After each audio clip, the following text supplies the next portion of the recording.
Recommendation letters. How to structure your recommendation letters so that USCIS takes them seriously. USCIS weighs two types of different letters. Letters from colleagues or supervisors and letters from independent experts.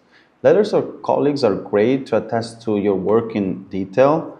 However, they come with an inherent bias because of the relationship the two of you have. On the other hand, letters from independent experts are really important to include because they give you that additional credibility and reputation boost that a colleague cannot give you.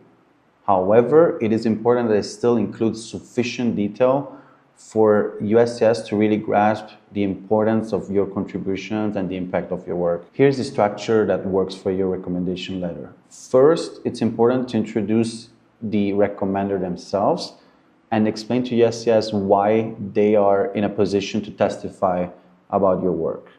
Once their credibility is established, we then move on to describe your work.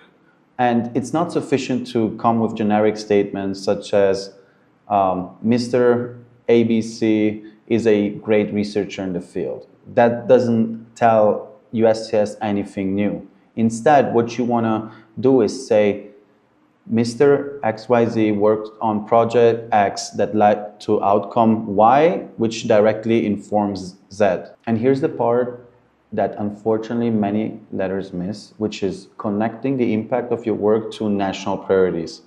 And don't assume USCIS will make that leap for you.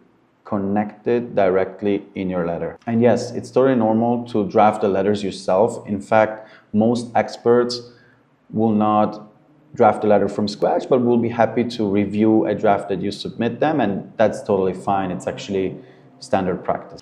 Avoid letters under a page, avoid vague language, and avoid, most importantly, having all letters sharing a similar perspective.